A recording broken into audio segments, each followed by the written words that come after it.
When a foundation is created, documents are only one part of the structure. Equally important is deciding who controls it, who supervises the decisions, who benefits from the assets, and who keeps the structure properly maintained. If these roles are unclear, the foundation can become difficult to operate. Banks may ask for clarification, family members may misunderstand authority, and succession planning may look organized on paper, but it may still pause when transition is happening. A DIFC or ADGM Foundation creates a formal governance structure around wealth, companies, property, and succession. But it only works properly when the founder, council members, guardians, beneficiaries, and service providers each have clear roles. My name is Shiraz Wahid and I'm the co-founder at Lepidus Wealth. In this video, I'm going to explain how each foundation role works, what authority each person usually has, and how it interacts with each other, as well as why proper governance matters when using a UAE foundation for asset protection, succession planning, or international wealth structuring. But before going into each role, it is important to understand what a foundation itself is. A DIFC or ADGM Foundation is a separate legal entity. It can own assets in its own name, such as shares in SPV, investment holding, family business interest, or real estate holding companies. It is usually created to hold and protect assets, manage succession, and provide continuity across generations. It has a charter, bylaws, council members, and in many cases, a guardian. For families with assets in different jurisdictions, the foundation can create a centralized ownership layer. Instead of holding assets directly in personal name, the foundation can sit above the structure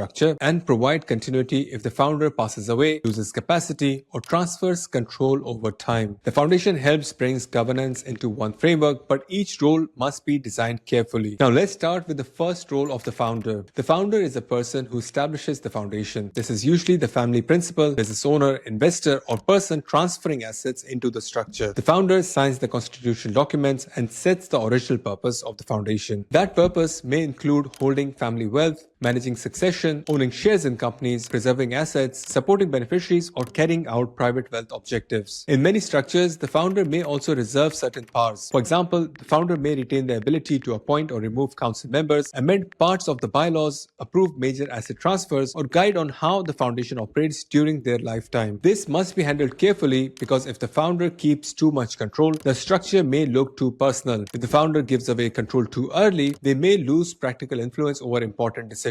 The correct balance depends on the family, assets, jurisdictions involved, and the purpose of the foundation. The founder's role is also important in asset protection planning. A foundation should be created as part of long-term planning, not as a reaction to existing claim, legal dispute, or investigation. For succession planning, the foundation can continue after the founder's life. This can help reduce disruptions caused by probate, especially where shares, holding companies, or investment structures needs continuity. Once the foundation is established, the next practical layer is the council. Council members are responsible for managing the foundation. They act in a similar way to directors, although a foundation is a different legal structure from a company. Their role is to make decisions in line with the foundation's charter, bylaws, and purpose. This may include approving distributions, holding shares, appointing service providers, opening bank accounts, maintaining records, and ensuring that foundation operates properly. A council member can be a family member, trusted advisors or professionals, or corporate service providers. In some cases, the founder also sits on the council during the early stages. The council should be selected carefully. A council member needs to understand the family context, governance rules, and their decision-making authority. They should know when a decision can be made directly and when approval is required from the founder, guardian, or other defined person. For example, normal administrative decision may be approved by the council, while major decisions such as selling a key asset, replacing an investment advisor, transferring shares, or changing beneficiaries may require additional consent. A foundation should have clear written rules explaining who can approve what, how decisions are recorded, and what happens if a council member resigns, passes away, or becomes unable to act. For banking and compliance, council members are also important because banks usually want to understand who controls the foundation and who can sign on behalf of the foundation. Now, after the council, the next role to understand is the guardian. A guardian is usually appointed to supervise the council and ensure that the foundation follows its purpose. The guardian acts as an oversight layer, especially where the foundation is designed for long-term family succession. The guardian powers depends on the documents. In some structures, the guardian has consent rights over major decisions. In other structures, the guardian may appoint or remove council members, approve amendments, or protect the interest of the beneficiaries. The guardian is useful where the founder wants someone independent or trusted to monitor the structure. This can be a family advisor, senior family members, professional fiduciaries, or other suitable person. The role should be clearly defined, and if the guardian has too much powers without limits, the decision can become slow. If the role is too weak, there may be no meaningful oversight. The document should explain when the guardian must be consulted, and what happens if the guardian disagrees with the council. In a family structure, the guardian can help maintain continuity